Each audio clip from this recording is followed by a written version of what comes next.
यह बात है उस समय की, जब लाहौर सेंट्रल जेल के अंधेरे कोने में 3 क्रांतिकारी अपनी आखिरी रात बिता रहे थे। 22 मार्च 1931। पूरा हिंदुस्तान सांस रोककर किसी चमत्कार की उम्मीद कर रहा था।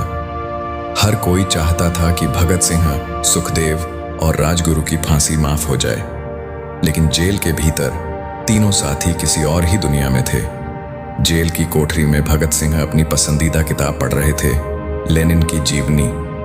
पास में सुखदेव दीवार से सिर टिकाए बैठे थे और राजगुरु अपने अंदाज में कोई गीत गुनगुना रहे थे। तभी एक सिपाही धीरे धीरे कोठरी के पास आया और बोला, भगत, कल सुबह फांसी का आदेश आ गया है। सिपाही की आवाज में डर था, लेकिन भगत सिंह की आंखों में वही चमक थी। उन्होंने मुस्कुराते हुए किताब के पन्ने पलटे और बोले, अच्छा, यानी गोरे साहब हमें जल्द से जल्द इस दुनिया से विदा करना चाहते हैं। कोई बात नहीं, हम भी देखने को बेताब हैं कि मौत का चेहरा कैसा होता है। सिपाही ने डरते डरते कहा, कुछ मांगना हो तो बता दो, आखिरी रात है। भगत सिंह ने कुछ पल सोचा, फिर बोले, हाँ, एक आखिरी इच्छा है, हमें फांसी से पहले एक साथ भोजन करने दिया जाए। अनुमति मिल गई। तीनों के लिए खाना लाया गया। पर क्या ये कोई आम कैदियों का खाना था? नहीं, भगत सिंह के सामने उनकी पसंदीदा चीज रखी गई, भटूरे और अचार।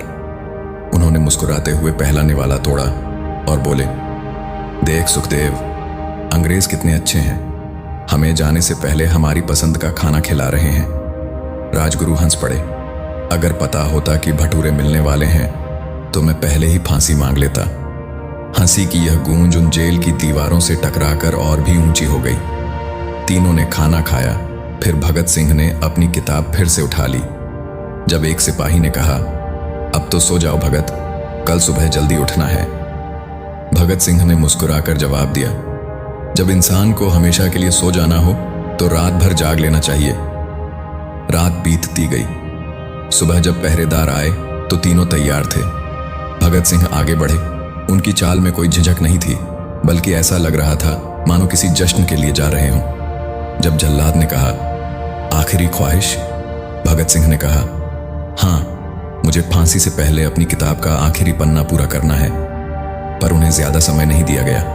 तीनों ने एक दूसरे की ओर देखा, हाथ थामा और फिर एक साथ गूंजा, इनकलाब जिंदाबाद। फांसी का फंदा कसा गया, लीवर खींचा गया और 23 मार्च 1931 को भगत सिंह, सुखदेव और राजगुरु अमर हो गए। लेकिन सच तो ये था कि वे मरे नहीं थे।